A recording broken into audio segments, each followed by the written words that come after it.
Hello. Today's lecture is going to be about domestic issues during World War II. At this point, Pearl Harbor has happened.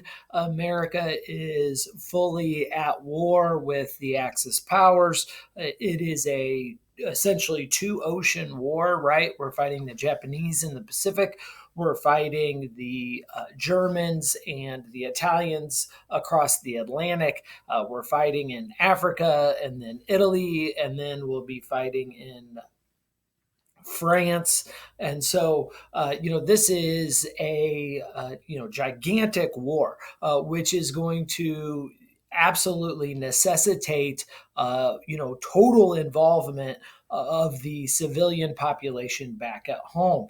And so, many men, fighting age men are going to be enlisting in the military. Millions of them will be leaving the country to go fight the Japanese and the Nazis. Which means everybody that's left behind is going to have to do their part to make sure that our soldiers have everything that they're going to need to be able to be successful during the war. And so the government is going to start to get involved. It's going to start to convert to wartime production, which means that all of a sudden, all of our industrial capacity, which at this point is, the largest on the planet, is going to be converted towards making war material. This ends up becoming a total war. Total war just means that every aspect of society becomes geared towards the successful completion of the war in victory. And so that means, if you used to be a, bedding manufacturer, you're probably now going to be converted into making mosquito netting. If you're a old retired man, it means that you probably have to go back to work. If you're a woman, you either need to step up and get a job in a factory, or if you're at home with the kids, it means that you're going to need to organize scrap drives to make sure that the factories have all the metal necessary to build war materials. It means that you need to, as a woman, ration food at home to make sure that the soldiers get, the proper amount of food shipped to them overseas. It means food independence for both old people and women and men that aren't able to go fight, which means things like victory gardens, growing your own food so the mass produced food can get shipped over seas. It means rationing gasoline, using less gas because our factories and our soldiers need that gas to keep running. Conserving energy in general, right? I mean, almost all of our factories are going to be running 24 hours a day, 7 days a week at this point, and the power grid's just not capable of handling all of that. And so people are going to be asked to use less electricity at home so the factories can keep pumping out war materials to be able to defeat our enemies. And so the government is going to play a very large role in this. What we always see that happens during these kind of big national events is that in these say tragic kind of events, what we see is that the government's going to have to step up and be the coordinator for all these things. The American economy is just too big to convert to wartime industry on its own, and so the federal government is going to become far more far-reaching and more powerful. So by the mid 1940s, most production in the United States gets converted towards the war effort. Like I said before, bedding factories become, mosquito netting factories.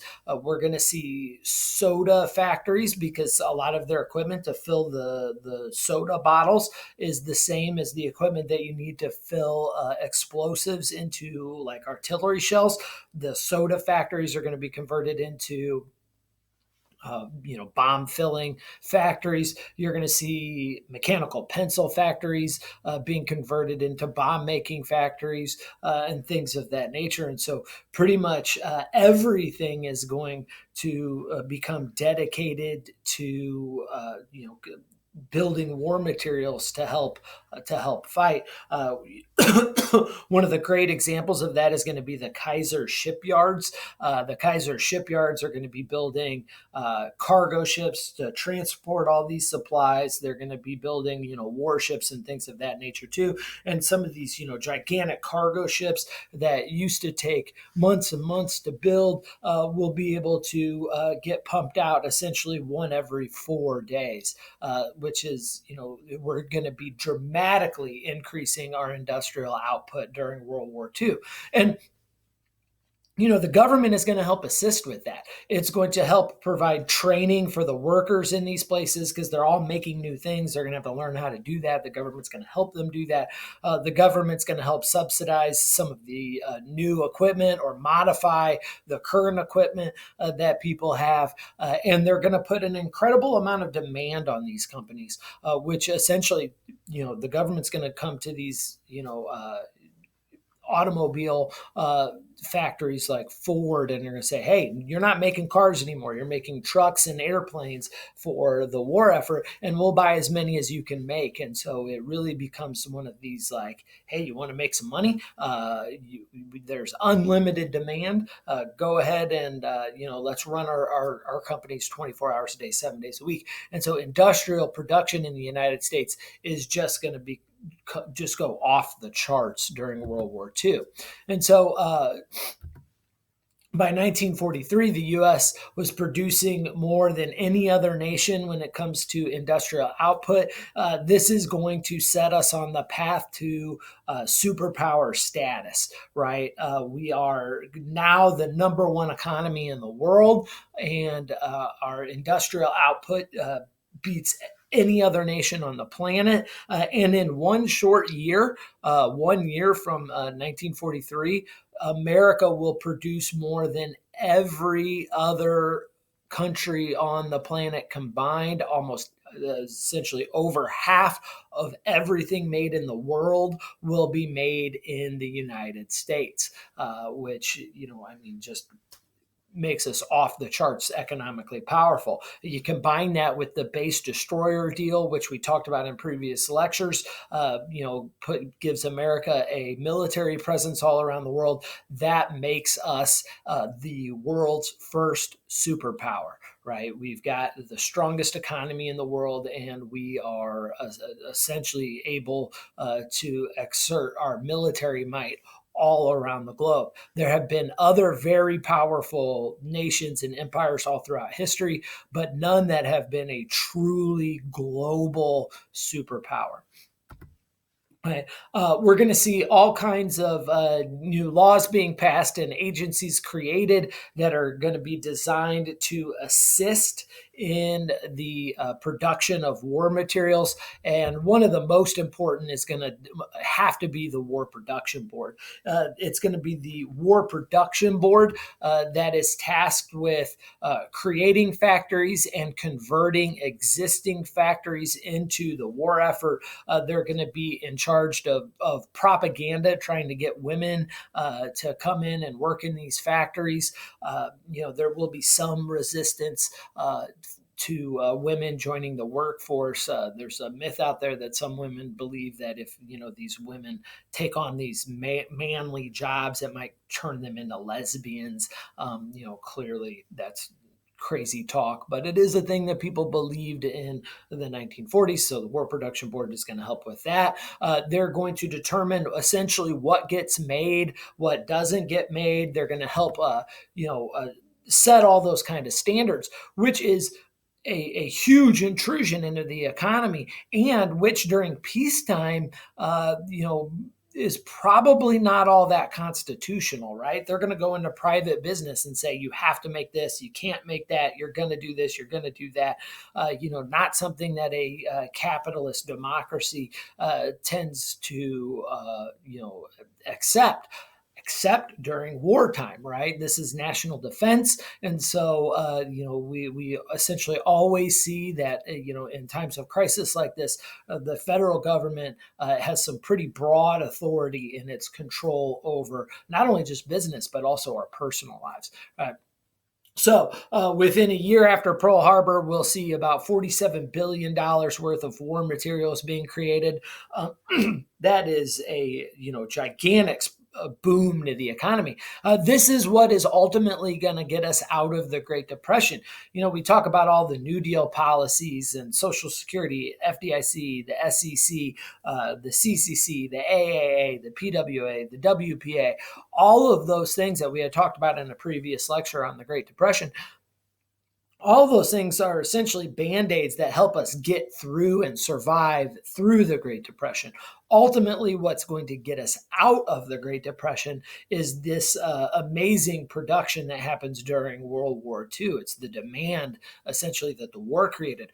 We're not just building supplies for our military. Just like during World War I, we are providing supplies for now Great Britain and the Soviet Union, right? The Soviet Union's in some pretty dire straits. And so we're shipping a lot of this war material up the Persian corridor through Iran and into the Soviet Union for the Soviet Union to use against the Germans on the Eastern Front.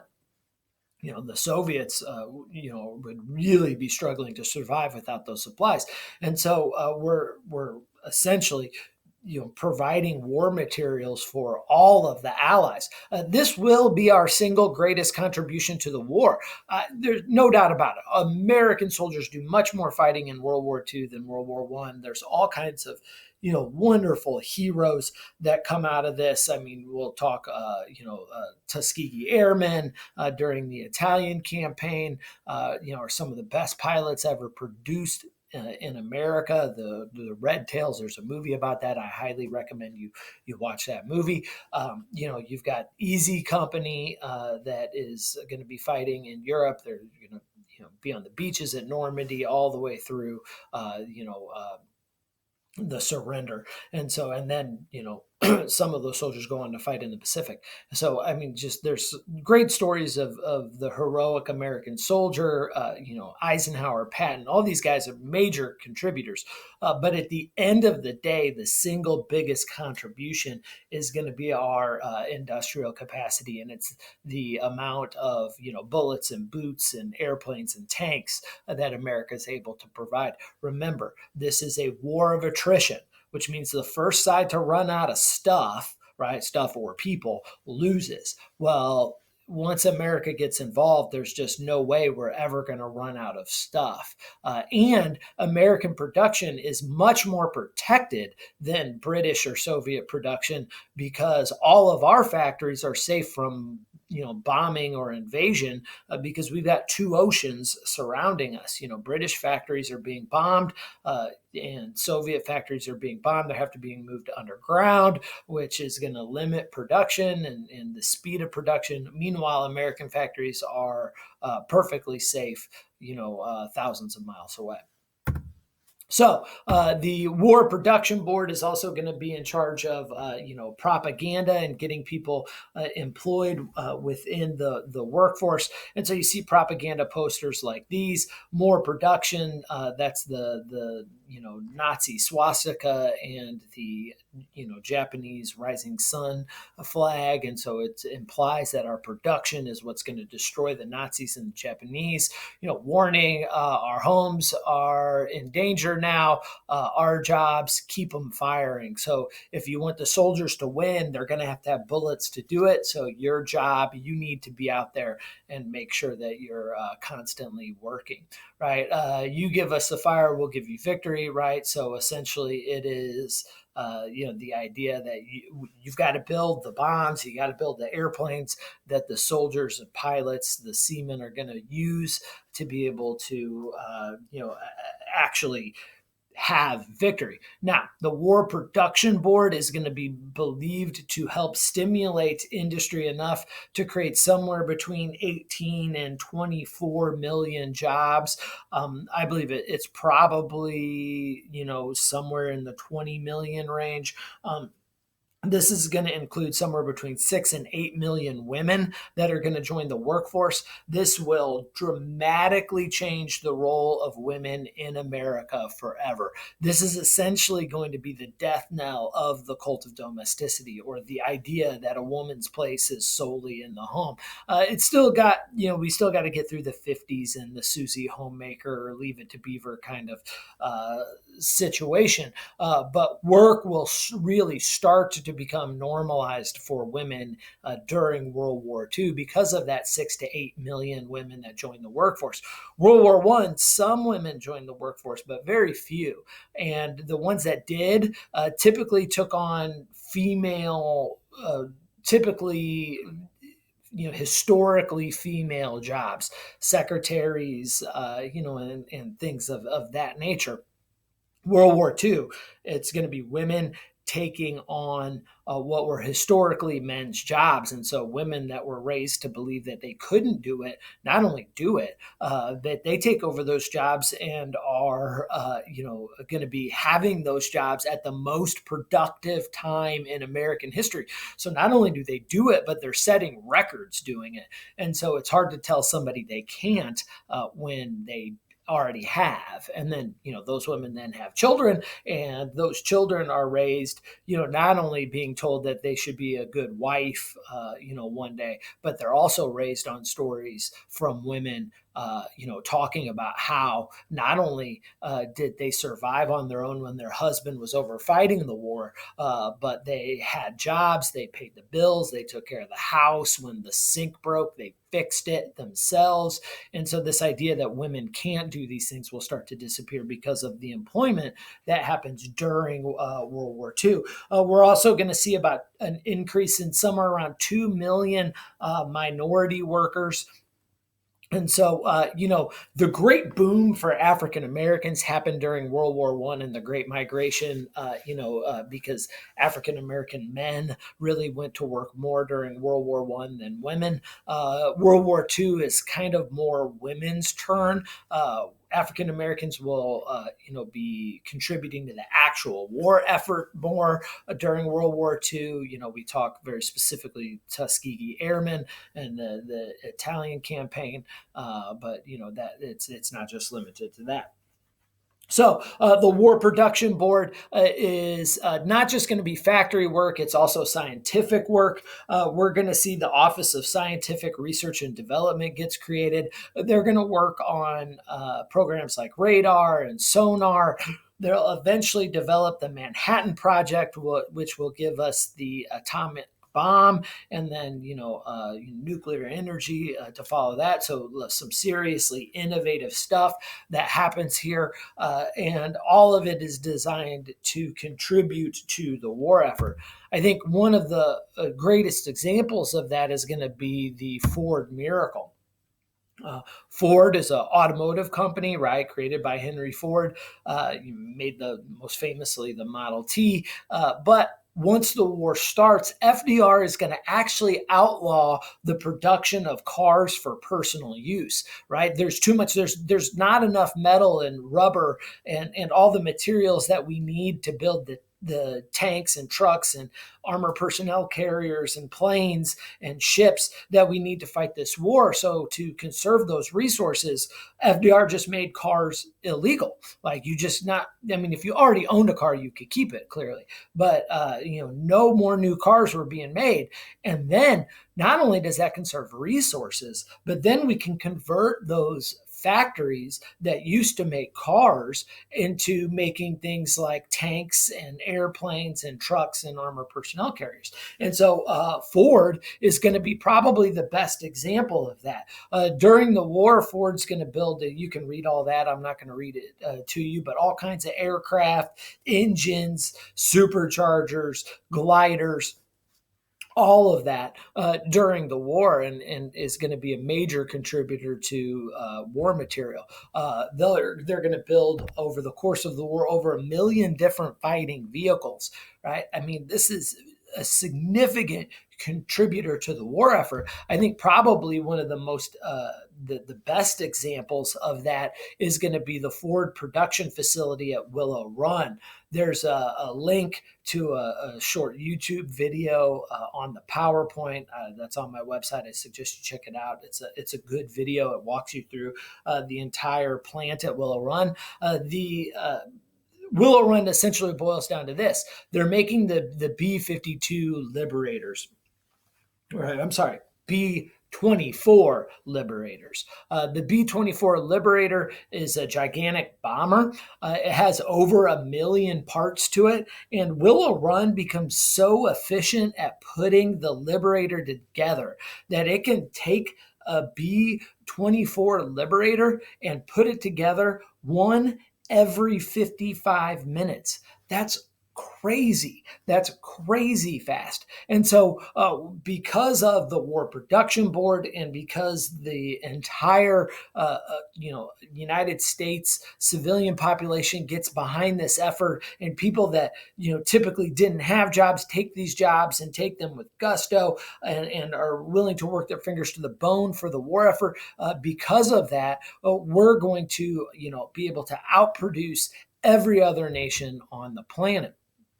Right. So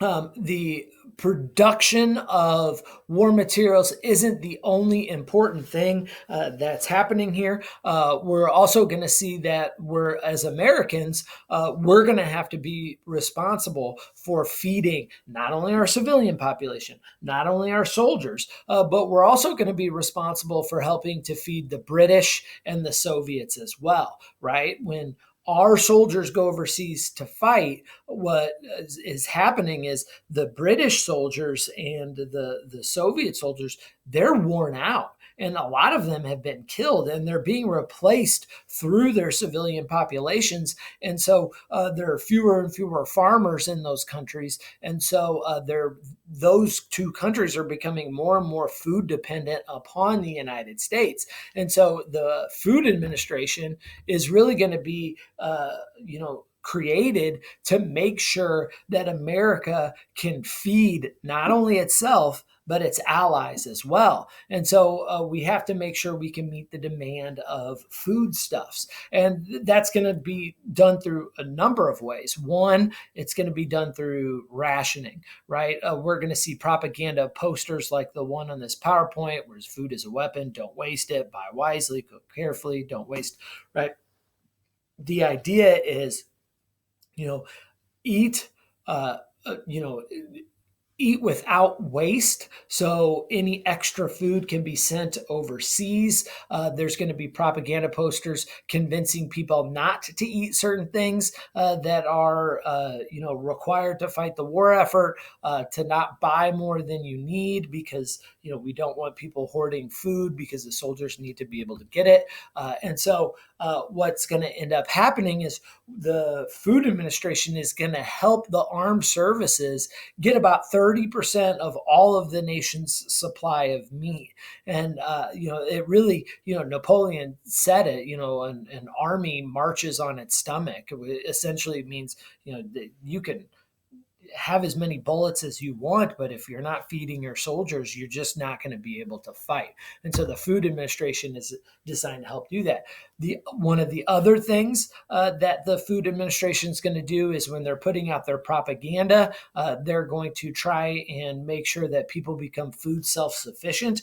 So you see an older couple here and a young kid whose dad is probably off to war, right? These are grandma and grandpa here. They've got a victory garden. A victory garden, real simple concept. It's a garden. And the idea is just to be self-sufficient, right? We want all of the food that's being produced on these gigantic industrial farms, or even the larger privately owned farms. We want all that stuff to be, rounded up, canned up, and shipped over to the soldiers. And so we don't want civilians buying any of that. We want the civilians to get their tomatoes and their carrots and their corn from their own personal garden, so the larger farms can send everything over to the soldiers. You can see here our food is fighting, which really equates bullets and food to equal value. And then a garden will help make your rations go further. We'll talk about ration books, but essentially each family is only allowed to buy a certain amount of food from the grocery store. And if you don't like that, and nobody likes being limited to how much food they can eat, if you grow a garden, that can help supplement your rations. And so you can get a little bit more food.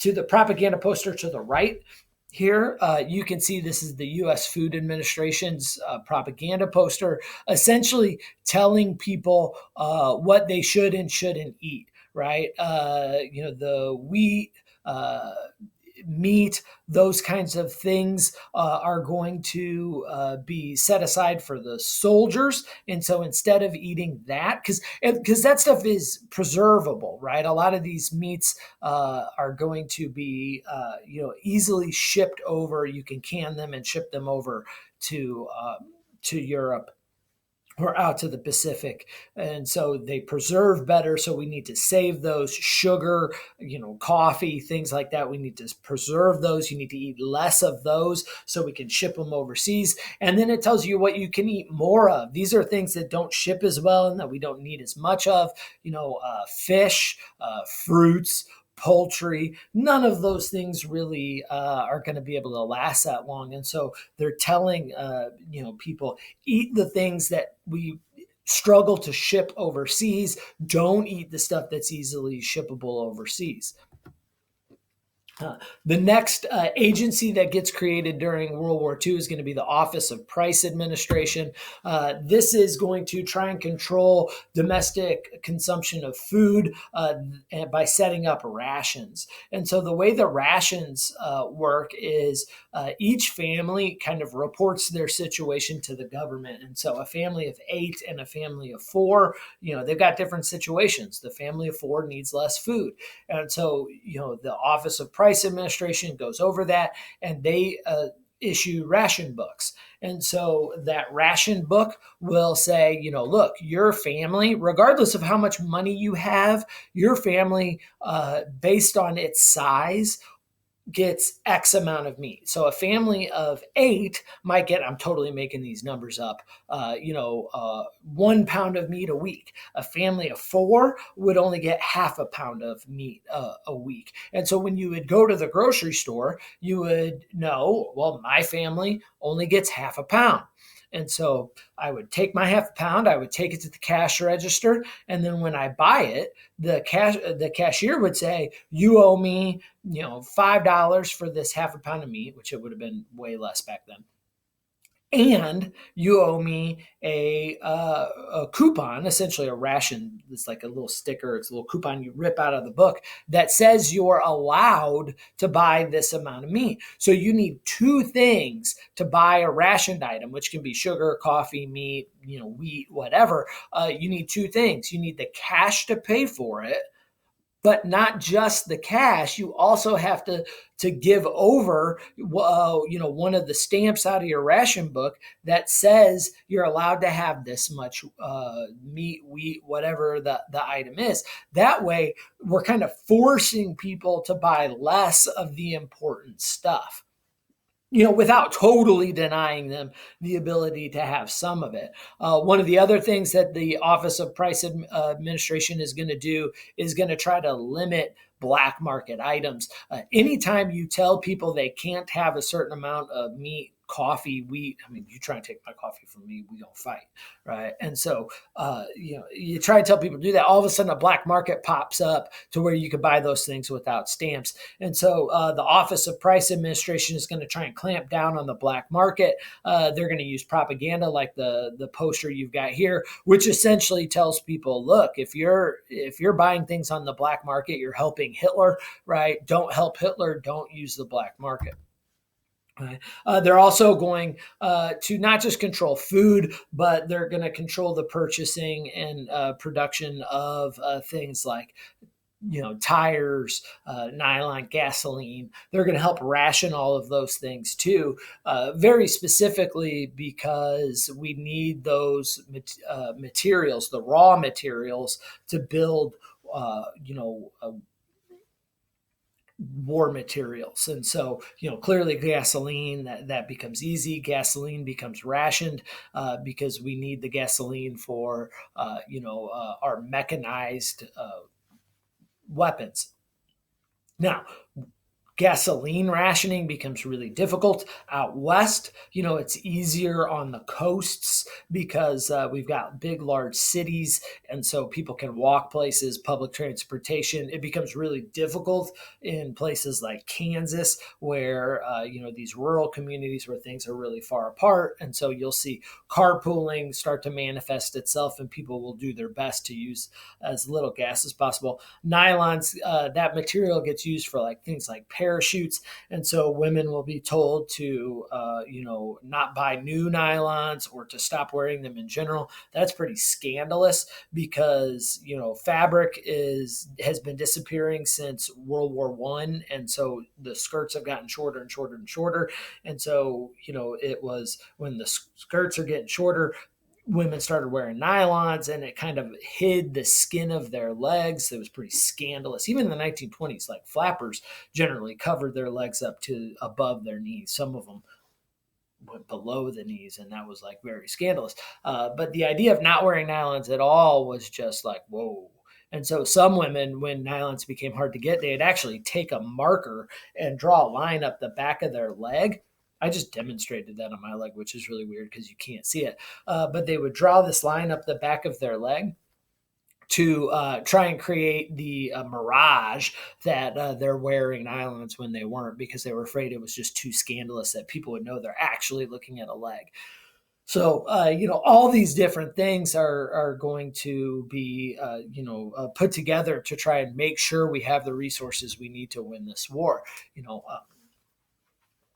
There's price controls put on all kinds of products because of the crazy demand for supplies and raw materials.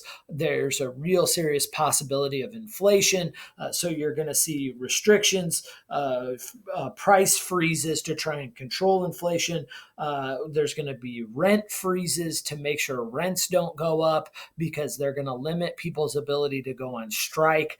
They're going to freeze people's pay. And so if rent goes up and pay doesn't go up, that puts people in a really bad spot. Or if prices go up and pay doesn't go up, that puts people in a really bad spot. And so the Office of Price Administration is just going to freeze all of that stuff. They're going to say, look, if we're going to take away workers' ability to strike because we need them to produce things to win this war, we've got to freeze wages, because if we don't do that, the bosses, knowing that the employees can't strike, can drop wages. And so we're going to freeze those wages. But if the wages are frozen, we really have to freeze prices and rents and all of those things as well. And so all of that is going to kind of be coordinated through the government and partially through the Office of Price Administration. Here's a propaganda poster trying to get people to use less gasoline, right? Join a car sharing club today. It's essentially carpooling. And so, if it was really un-American to be seen driving in a car by yourself, right? Because the people would think, well, that's just a waste of gasoline. If you're going to work, there's a coworker probably that you could swing by and pick up on your way to work. And so, it's half as much gas is being used, or coordinate trips to the grocery store, because when you ride alone, you ride with Hitler, right? The more gas we waste, the better it is for Hitler. And so it really becomes this like un-American thing to do to waste gasoline. What we see here is a actual war ration book. So this is the actually what the rations would look like, and so it would issue out how much you are allowed to have. And then on the right, you see a propaganda poster that's essentially saying women should make this pledge that they are going to use their ration book. They're not going to buy stuff on the black market. They're not going to pay any more than what the price should be, because that could help with that could create inflation. That they're not going to accept black market goods. And the idea here is, this is the all American woman. This pretty white woman, and keep in mind, America at the time was more white than it is today. So it's this, average American woman. She's beautiful. So it's every American woman would look up to her, well put together. And I mean, noticeably, hopefully you see the American flag there, right? The blue background with the stars. She's wearing a red and white striped shirt with a white apron. And so the implication is, if you want to be a good American woman, that you need to make sure that you use your ration cards, that you don't buy more than you're supposed to, you don't accept black market goods, and you pay the price that you're supposed to pay. And so these campaigns are going to work. They're going to be successful, and essentially America is going to rally around them. And when we rally around them, we're going to be able to come together as a nation and produce more than at any time in history. Thank you very much. That concludes our lecture for today. I appreciate your time, and I'll see you again shortly.